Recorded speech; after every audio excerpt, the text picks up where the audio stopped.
L'Empire byzantin était une puissante civilisation qui a succédé à l'Empire romain d'Orient pendant l'Antiquité tardive et le Moyen Âge. Ses origines remontent à 330 après Jésus-Christ, lorsque l'empereur romain Constantin Ier a déplacé la capitale de l'Empire de Rome à l'ancienne colonie grecque de Byzance. La nouvelle capitale impériale du monde romain fut nommée Constantinople, ce qui signifie « la ville de Constantin ». La combinaison de l'impérialisme romain et de l'emplacement stratégique aura un impact sur le rôle de Constantinople en tant que pont entre l'Europe et l'Asie. La ville a été un centre commercial, culturel et diplomatique du monde chrétien pendant plus de 10 siècles. Alors que la moitié occidentale de l'Empire romain s'est effondrée et est tombée en 476 de l'ère commune, la moitié orientale a survécu pendant encore 1000 ans, donnant naissance à une riche tradition d'art, de littérature et d'apprentissage. L'Empire byzantin était fortement influencé par la culture hellénistique établie par les conquêtes d'Alexandre le Grand. Constantin avait fermement implanté le christianisme comme religion officielle de Rome. Les citoyens de Constantinople et du reste de l'Empire romain d'Orient s'identifiaient fortement comme romains et chrétiens, même si la langue dominante était le grec plutôt que le latin. La plupart des gens portaient des vêtements de style grec, y compris les empereurs et les impératrices, avec leurs magnifiques vêtements en soie teintés de pourpre. Constantinople était l'un des lieux les plus remarquables de l'Antiquité. La ville a été construite à dessein pour rivaliser avec Rome, avec ses splendides palais, ses dômes et ses tours. Une large chaîne traversait l'entrée du port de la ville pour empêcher le passage des navires hostiles. La construction des imposantes murailles théodosiennes assurait une résistance contre les meilleures armes de siège de l'époque. Constantinople est sûrement devenue la ville chrétienne la plus riche, la plus somptueuse et la plus importante du monde. Les Byzantins étaient des chrétiens orthodoxes orientaux, une religion encore adoptée par certains peuples aujourd'hui. Le chef de l'Église orthodoxe orientale est appelé le patriarche de Constantinople. Les hommes qui occupent la fonction d'évêque vivent également dans les grandes villes de l'Empire. Bien que les chrétiens orthodoxes orientaux et les chrétiens catholiques romains suivaient le même Dieu et les mêmes enseignements religieux, ils étaient en désaccord les uns avec les autres, au point même de se livrer à certaines batailles sur des différences religieuses. Le régime byzantin suivait les modèles établis dans la Rome impériale. L'empereur gouvernait en tant que monarque absolu et on attendait de lui qu'il soit un souverain sage et juste. Plus important encore, un empereur devait réussir militairement, car l'armée restait l'institution la plus puissante de l'Empire. Contrairement à Rome, le Sénat de Constantinople était composé d'hommes qui avaient gravi les échelons de l'armée. Les sénateurs d'élite formaient un petit groupe avec lequel l'empereur devait se concerter sur les questions d'importance pour l'État. L'empereur byzantin n'a jamais été totalement en sécurité. Contrairement aux royaumes barbares occidentaux, où le trône était transmis de père en fils, il n'y a jamais eu de ligne de succession claire en Orient. C'est ce qu'on appelait la maladie pourpre, car toute personne ayant du pouvoir pouvait prendre le trône dans l'Empire byzantin.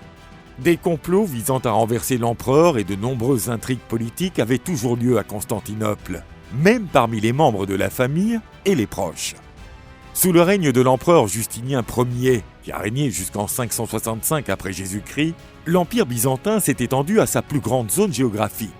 Il couvre les Balkans, l'Égypte, l'Anatolie, la région du Levant et jusqu'au sud de l'Italie et au sud de la péninsule ibérique.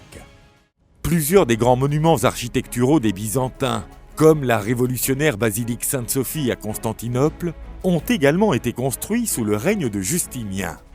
Bordant l'Eurasie à l'est, ainsi que plusieurs nations européennes et slaves, les frontières de l'Empire byzantin étaient continuellement envahies par des peuples de l'Est, du Nord et de l'Ouest. Les Byzantins ont dû se battre contre de nombreuses nations différentes. Leurs militaires ont dû trouver des moyens d'adapter leurs tactiques à différents styles de guerre. En conséquence, l'Empire byzantin a eu l'une des meilleures armées du monde pendant des siècles, employant les meilleures tactiques et armes, et dirigé par les meilleurs commandants militaires. Les Byzantins ont lancé une nouvelle arme en 672, appelée le feu grégois, un artefact redoutable qui tirait du feu à l'aide d'un liquide hautement inflammable. Une fois projeté contre un ennemi, il ne pouvait être éteint, pas même par de l'eau. La personne à qui l'on attribue l'invention du feu grégois est un homme nommé Kallinikos, un Syrien qui vivait dans l'Empire byzantin. Le feu grégois était utilisé principalement contre les flottes musulmanes qui attaquaient. La formule du feu grégois était un secret. Peut-être même les empereurs ne connaissaient-ils pas ces ingrédients. Sa formule s'est perdue dans l'histoire et personne ne sait vraiment comment le fabriquer aujourd'hui. Le feu grégeois a contribué à sauver l'Empire byzantin et le christianisme pendant plusieurs centaines d'années. Tout au long des 7e et 8e siècles, les assauts de l'Empire perse et des peuples slaves, notamment les Bulgares, ont capturé des portions importantes des terres de l'Empire. Ces développements, associés à l'instabilité politique interne et au déclin économique, menaçaient l'Empire byzantin. Une nouvelle menace, encore plus sérieuse, est apparue lorsque les armées musulmanes ont commencé leurs attaques en envahissant la Syrie. L'ascension de Basile Ier sur le trône en 867 de l'ère commune marque le début de la dynastie macédonienne, qui a gouverné pendant 150 ans. Cette dynastie comprend certains des empereurs les plus compétents de l'histoire byzantine et est considérée comme la période d'or de l'Empire. Les villes se sont développées et la richesse s'est répandue dans les provinces.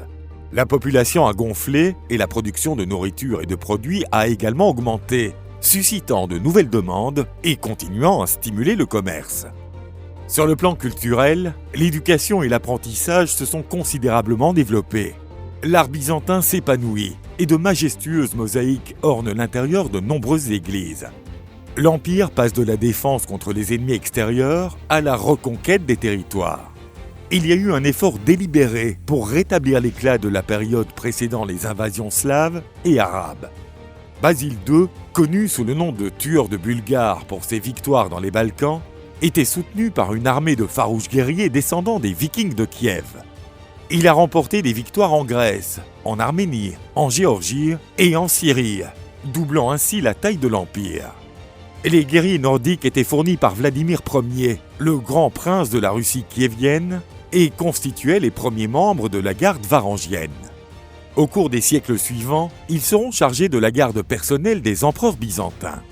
Après Basile II, l'Empire tombe progressivement en déclin. Les Turcs seldjoukides d'Asie centrale s'approchent de Constantinople. L'empereur byzantin Alexios Ier se tourne vers l'Occident pour obtenir de l'aide, ce qui conduit à la déclaration de guerre sainte du pape Urbain II, lançant la première croisade sous le prétexte de reconquérir la Terre sainte de la domination islamique. Innocent III est élu pape en 1198. Sous son influence, la 4e croisade est lancée. Néanmoins, en raison des ambitions croissantes des royaumes européens de conquérir les terres de l'Empire byzantin, les croisés dévièrent de leur chemin vers Jérusalem et attaquèrent brusquement Constantinople en 1204, mettant la ville à sac, détruisant de nombreux monuments historiques et tuant des centaines de personnes dans le processus. C'était la première conquête de la capitale impériale par une armée d'invasion depuis sa création en 330 de l'ère commune. Sous le règne de l'empereur Michel VIII en 1261, l'économie de l'Empire byzantin, autrefois puissante, a été anéantie et n'a jamais retrouvé son niveau d'antan. En 1369, l'empereur Jean V a tenté sans succès de solliciter l'aide financière de l'Occident pour faire face à la menace turque croissante, mais il a été emprisonné comme débiteur insolvable à Venise. 4 ans plus tard, il est contraint de devenir un vassal des puissants Turcs ottomans, payant un tribut au sultan et lui apportant un soutien militaire. L'Empire byzantin a obtenu un soulagement temporaire de l'oppression ottomane, mais l'avènement de Murad II comme sultan en 1421 a annoncé la fin de la trêve. Murad révoqua tous les privilèges accordés aux Byzantins et assiégea Constantinople. Son successeur, Mehmed II, a mis un terme à ce processus lorsqu'il a lancé son assaut final sur la ville le 29 mai 1453. Constantin XI, le dernier empereur byzantin, a été vu luttant pour sa vie pour la dernière fois à l'une des portes de la ville. Tout au long des temps sombres qui ont suivi la conquête islamique, les monastères byzantins sont devenus des phares d'espoir, de soutien et de savoir pour les chrétiens de l'Église orthodoxe. Les moines ont réussi à préserver la richesse culturelle de Constantinople dans leur rituel quotidien, l'art, la littérature et l'architecture des églises. La chute de Constantinople a marqué la fin d'une ère glorieuse pour l'Empire byzantin. Il a été remplacé après son effondrement par le long règne de l'Empire ottoman.